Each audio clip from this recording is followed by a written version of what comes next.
Hello viewers, আশা করি আপনারা সকলে ভালো আছেন। আজকে চলে আসলাম আপনাদের সামনে আরেকটা নতুন ভিডিও নিয়ে।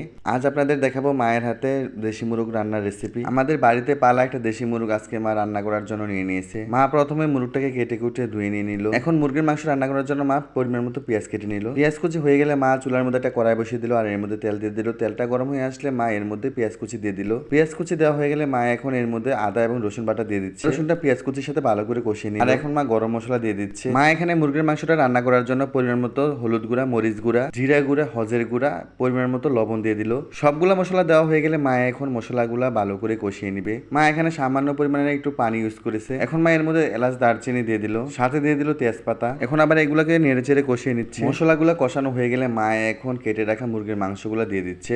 মা সবগুলা মুরগির মাংস দিয়ে এখন এটাকে মশলার সাথে কষিয়ে নিচ্ছে। মুরগির মাংসের সাথে যাতে মশলাটা মিশে যায় এজন্য মা বারবার নেড়ে চেড়ে এটাকে মিশিয়ে নিচ্ছে। এইভাবে কিছুক্ষণ মাংসটা নাড়াচাড়া করে মশলার সাথে মিশিয়ে নেওয়া হয়ে গেলে মা এখন একটা ঢাকনা দিয়ে এটাকে ঢেকে রাখবে। যতক্ষণ পর্যন্ত মুরগির মাংসটা ভালো করে কষানো না হবে ততক্ষণ পর্যন্ত মা এটাকে ঢাকনা দিয়ে ঢেকে রাখবে আর একটু পর পর নেড়ে চেড়ে মাংস কষানো হয়ে গেলে মা এখন এর মধ্যে পরিমাণ মতো পানি দিয়ে দিচ্ছে। পানি দেওয়া হয়ে গেলে মা এখন এটাকে আবার ঢাকনা দিয়ে ঢেকে রাখবে আর কিছুক্ষণ পর পর ঢাকনাটা উঠিয়ে মা এটাকে নেড়ে চেড়ে দিবে। তো এইভাবে কিছুক্ষণ পর যখন ঝোলটা ঘন হয়ে আসবে তখন মা এটাকে উঠিয়ে নিবে। আর আজকে হয়ে গেল আমাদের মুরগির মাংস রান্না। এখন মা কড়াই থেকে একটা বাটির মধ্যে মাংসগুলো নিয়ে নিল।